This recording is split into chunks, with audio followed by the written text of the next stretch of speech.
From the first underwater nuclear test at Binyar Atoll in 1946 and the Soviet-era nuclear torpedo exploding in the remote waters of northern Russia to a 9-kiloton blast in the Pacific Ocean that tested the durability of battleships and the 5,000 feet wall of water created by Operation Umbrella, here is every underwater nuclear test that was caught on camera. It was August 25 of 1945. World War II was in its final week and the United States was sitting on a plethora of captured Japanese warships. They had already dropped atomic bombs on the Japanese cities of Hiroshima and Nagasaki. However, those in Congress wanted to know what their new toys would do in the open ocean, in case we ever needed them again. The idea circulated through the US military. On October 16 of 1945, the Navy agreed to test the bombs on captured vessels. Those associated with the Manhattan Project were hesitant at first. They didn't believe further testing was necessary as it would be hazardous to the environment. A study out of Los Alamos warned that the water near a recent surface explosion will be a witch's brew of radioactivity. Nevertheless, the Army got enough people on board to go through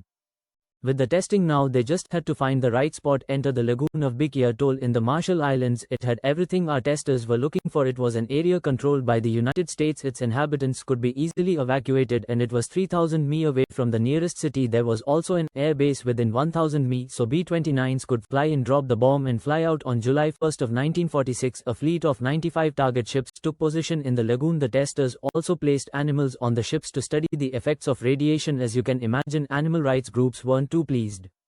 At 09:00 hours, a B-29 bomber flew over the lagoon and dropped the first payload, a 23-kiloton Fat Man. It detonated 520 feet above the target fleet. The blast sank 5 warships and damaged many others. Next, they wanted to know how an underwater blast would affect the fleet. On July 25 of 1946, they detonated another nuke 90 feet below the surface. The underwater explosion tossed a massive amount of radioactive water onto the decks of their target ships. The resulting shock wave sank 8 more vessels, including an aircraft carrier. In the end, both tests sank 14 ships. That doesn't include the ones that were scuttled due to contamination. So a 1 kiloton explosion is equivalent to detonating 1,000 tons of ton. So a 23 kiloton explosion is like detonating 23,000 tons of TNT. The scary part is that's nothing compared to the weapons available today. On May 14 of 1955, 30 ships carrying 6,800 personnel gathered about 500 mi southwest of San Diego. They were there to witness the testing of the Mark 90 Betty, a 30 kiloton nuclear device. The United States developed the Betty in 1952. During the Cold War, it stood 10 feet